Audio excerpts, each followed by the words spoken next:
Good morning. Good morning. You're gonna need better lighting, honey. That's the only lighting she has. At Okay. home, I'm totally set So up. can you turn this way because you're gonna need better lighting?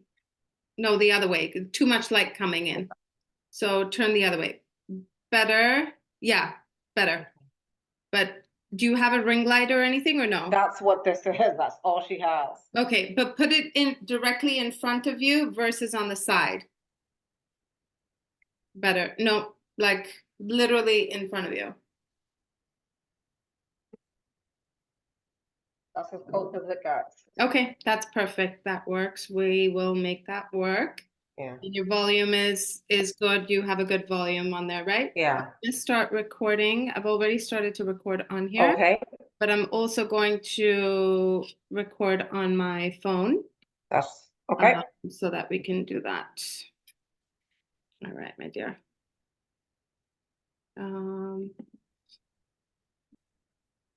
Ready to go? Yep. Okay, great. I'm gonna start this. A little bit. Good morning, Dion. Thank you for joining me, ladies and gentlemen. This is Dion Archer Smith, a partner at Red Kiss Inc. She is a professional relationship coach with 15 years of experience, correct? That's correct. Excellent. And tell us a little bit about your coaching and what it is that you do. Okay, so I have been coaching for over 15 years. Of course, it started with the professional life with in leading teams, as well as making sure we bring teams together to form a cohesive um, plan, as well as better direct us moving forward with various projects. So what I found that worked is that there's key members that are needed in order to make it work and for the team to gel. Because initially, no one knows each other, and you have to figure out where each piece fits in order to ensure that the planning and the execution of the project moves forward. And I've always been interested in the human animal. And what I mean by that is what makes them tick. Why do they make one decision over the other? How do they get together and fit in the same way? And my interest grew stronger. And what I found through friendships, professional and personal, people would always come to me with their personal questions, issues, you name it. And that was pretty much the answer to their questions. And I realized that I really loved it. And I believe it's really important for us to thrive in the world. You have to have the right partner and have the right fit. And if something's not working, you have to figure out what it is and figure out the best way to fix it and move forward. So that's how I got into this business. I love love. I love the idea of moving forward with a partner. And I feel that it's really important for us to thrive in a relationship. You have to thrive within your marriage or your partnership as well. And that's how I feel you'll truly succeed. So I believe that you have a lot of experience with building and sustaining healthy connections. So tell us a little bit about, most people think with intimacy that's really just in the bedroom.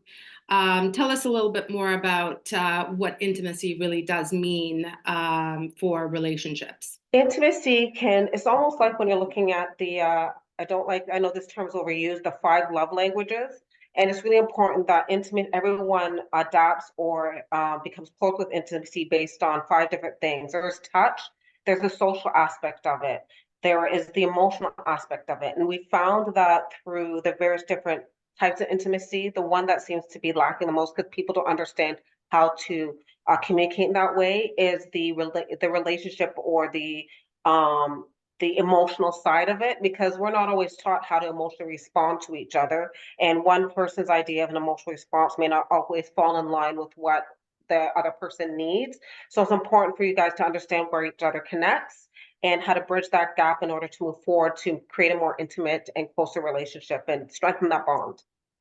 Okay, thank you. Yeah, because a lot of people just think it's all about the bedroom, but it's really They not. do. It's not just about the bedroom, it's also the unsaid as Right. well, right? And no matter what we do intentionally or intentionally, we're always speaking to each other. So what does that look like and how does that translate? Right. Thank you. Men and women's behaviors definitely affect relationships, whether it's in a dating, engaged, married stage. What are your Yes. thoughts here? Uh, so I'm sorry, can you repeat that? Sure. So, men and women's behaviors affect the relationship, whether it's in a dating, engaged, or married stage? So tell us a So little what bit we about found that. mostly, men are beings of action, women are beings of emotion. And that always does not always jive. So we found that when we work with men specifically, they need to understand the behaviors that they actually put forward that affect how a person responds or your spouse responds to and the what the actual outcome you want. So what we do, we look at different micro changes in order to create and also make a certain behavior more of a habit and eventually become a ritual. The thing about it is that once you leave, say, a counselor or some sort of other coaching thing, it's your turn to take over and make sure it's executed. What we do, we make sure that we go with you every step of the way to ensure that you are exhibiting the behaviors you should, and it becomes a habit in your life. Because if not, you're going to revert back to the other behavior that got you there in the first place. So what we found by doing really quick, actionable steps for them to reach the results, we found that it increases the chance of better communication, better intimacy, as well as emotional um, maturity. Thank you for that. What is the key to a strong connection in a relationship? We find that we always put this type of connection on the women, and we really feel that for a marriage to be great or a relationship to be great, it's really important that the man creates that because he has the whole ability to make a marriage great or really for it to fall apart. How he communicates with his spouse, how he responds to the spouse will really determine how everything works. And there's times that you have to learn that you take turns because you may be great in one aspect of the relationship. It may not be what you like, but you need to communicate to your partner how and why so you can figure out the middle ground and need to move forward. And I find that men don't always communicate in the best manner. And what we need to do is ensure that they communicate their spouse so they know who's going to take the next lead and who's going to take the step back so that they're both moving together forward at the same time, at the same pace. So you're saying that it's not just the woman, it has to be the man taking the lead on this, but also not really going into gender segregation or anything like that. No, So it's a a little bit partnership more. through and through. When you get married, when you take those vows, it's all about the partnership and the relationship between the man and the woman. And it is indicative. Not Some people are better. necessarily though, right? Because it could be because obviously when we have same-sex couples or, so tell me a little bit more about that. It's about who is better responsive to the issue or the choices at hand. And if the person who's more responsive does not want to take the lead, you have to find a middle ground in order to get whatever the task is done together, that you're both on the same page and you're happy with the outcome. Doesn't mean you always agree with your spouse, but you respect them enough to know that I may not agree, understand where you're coming from, but we're going to move forward in this manner based on the circumstances and the information provided to us. And it's really important that you communicate that with your spouse because it's a respect thing as well. At least you're respecting each other's opinions and values. No one feels left out, but you're actually moving forward in the manner you see fit. Okay, great. We all know date night is important to keep couples connected. So what other advice do you have to give to anyone that's dating or in a relationship, and gender's not necessary, you No, know? it's not necessary at all. It's important to know your partner. Some of the things that it doesn't have to be anything big, and it doesn't have to be just about the handing in the roses. It's about the the choices, decisions you make to make that day or night or evening or weekend special for your spouse.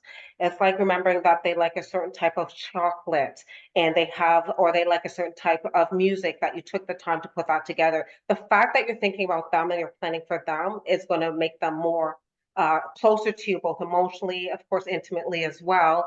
And they're going to, lead with the same way when it's their turn to make it and make it fun. Like for example, my husband and I take turns with that, and it doesn't have to be anything big. Like one component of it he'll let me know, and the other component will sort of be a surprise. And it's fantastic because it always lets you look forward to it, spending that time. Like always date throughout your relationship, whether you're married in a long-term relationship or not, and make it fun. And that's what I find is a true key to a long-lasting relationship and fun date night.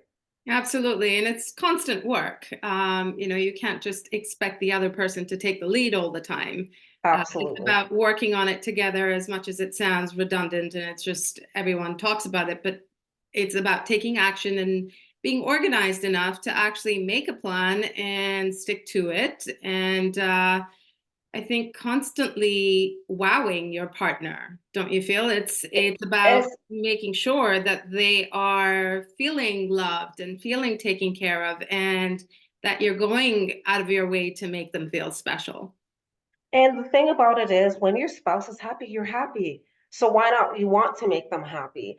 And it's, as you said, it's the little touches, whether it's a big overtures of love and expression, or if it's anything as small as, for myself, bringing home my favorite type, certain set of gummy worms that I love. Things like that is what keeps it a bit spicy. It keeps it, and you choose to love them, and you continue to choose to love them. And little things like that just keeps the marriage or relationship going and close, and your expectations are never, you're never disappointed, and it keeps the juices going, so to speak. Yeah, exactly. And it's not just about the material stuff, and that I No. think a lot of people misunderstand. And it's not what the building blocks of a relationship are. It's about the little things. It is about taking the time to listen and pay attention to what they need or want, to really be there for them or to provide those things. Yeah, I guess how I see a great example of that is like when you buy a car, you don't just put gas in it and drive in it, it continues to work continuously. It's important that you there's maintenance that needs to be on it. You take it to the car wash to make it shine and be its best self. And a relationship is the same thing. You have to nurture it day in and day out. And as you get further along into a relationship, it's important that you nurture it along every step of the way. Like every day I choose my spouse. It's a choice you make, and just that alone just gives you that much heightened emotional closeness. And choosing to make something a little bit easier for them, knowing that they may not having a great day, because they're going to do the same thing, and not take each other for granted. Because it's easy to do that as you go through relationship challenges. Yes, absolutely. Well, thank you so much for being on my podcast, Love and Wedding Chronicles. Thank you again, Dion Archer Smith Definitely. from Red Kiss. Follow us again for more. Thank you.